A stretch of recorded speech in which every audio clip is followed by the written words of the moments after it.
Good morning. Good afternoon po mga kababayan, ma'am sir. This is Jam, the Filipino channel, ang inyong pong lingkod. So today is December 2, 2025 at tayo ngayon ay papunta dito yan sa may, andito na tayo sa may SM City, Dasmariñas, doon sa may sa Fort Banda. At dalhin po natin yan sa may Tierra Verde Residences sa may Burol 3, Dasmariñas, Cavite. Okay, so magbabalik po tayo mamaya konti. Pag nakuha na po natin sila, disclaimer lang kung content po natin ay kalsada at hindi ang passenger. Kaya nga naman, sakasakali man po na may marinig kayo, mga pangalan ng lugar, pangalan ng tao, pangalan ng organizations, government o private man yan, ay wala pong kinalaman ng channel na ito at wala pong pinapatungkulan. Lahat po ng pinag-uusapan dito ay pawang dito lamang po yan sa loob at wala pong pinapatungkulan sa labas. Diba? So magbabalik po tayo mamaya konti pag nakuha na po natin sila.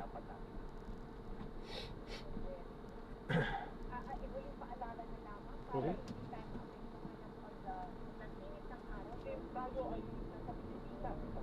Ayan, manatiling naka-play yan habang tayo ay papunta doon sa ating pick-up area. Dito lang naman po yan, iikot lang tayo at makinig tayo ng mga talakayan at mga balita. Mag-apply po, 15 minutes bago mag-pa-expose at kung pwede, paulit-ulit natin i-apply after 2 to 3 hours.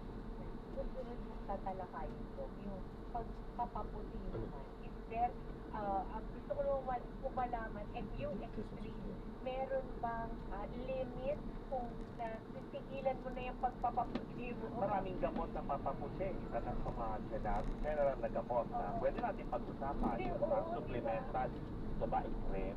Ito ba ay yung infusion sa ugat? Ito ba yung iniinom na kapsula? Safe ba? Pwede natin gamitin. When is it safe and when is it not? When is, yes. Maganda yun. Nasa Yan. Facebook at TikTok si Dora. Yes, nandyan tayo sa Facebook, TikTok, sa mga social media pages. Type lang po ang ating username at Doc Dennis Official.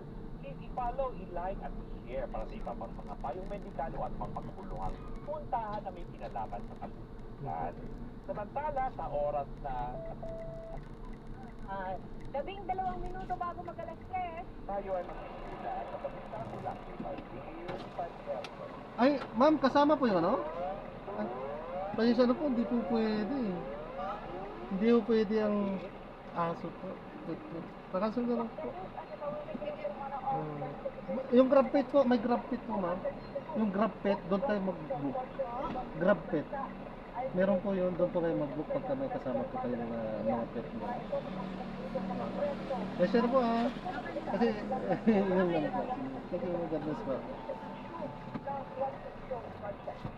Mayroon na po na mga beso ang namotor ng AFC sa buong Pilipinas, kung saan may nakalinyang paan niyang 12,000 na mga beso ang kanilang i-instruksyonin at magpapatuloy pa rin ang kanilang pagresaso at pagmumonitor sa naturang mga preso.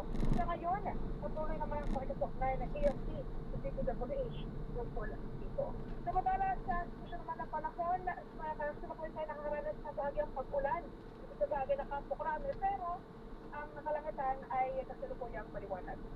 Yan ang balita kumpirmado, sigurado. Ito ang Radio Patrol, Marlene Padierno, DCMM. Maraming salamat, Marlene Padierno. Basta may nangyari, nakareport agad sa DCMM. Sa Influenza. Winnie Cordero at Doc Dennis sa Action Ngayon sa DCMM. We'll be back after a few reminders. Tutungayan na po natin ang kwento ng advokasya ng isang grupo sa Bulacan na naglalayong magdating ng tulong at pag-asa ngayon sa bansa. Magbibitiw, babalik pa rin po ang Aksyon Ngayon. Aksyong mabilis. Kasama si Tita Winnie at Doc Dennis. Basta AM DCMM. Yolo ba Pascual po, sa ubo at hika, may Plemex 40 syrup and bottles. Pero para sa ginhawang kailangan agad, may Plemex 40 capsule and blister pack. Madaling bitbitin, kayang ibulsa, gawa sa natural na lagundi na tumutunaw at nagpapalabas ng plema.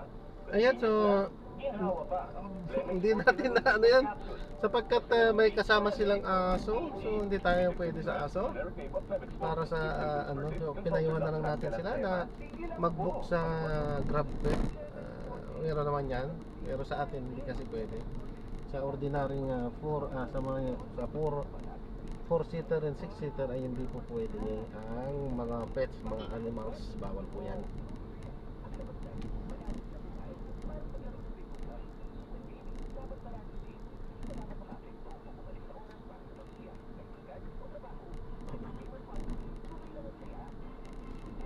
At yan, gagawin na lang po natin ng ibang video itong ating susunod na misyon. Paalam po.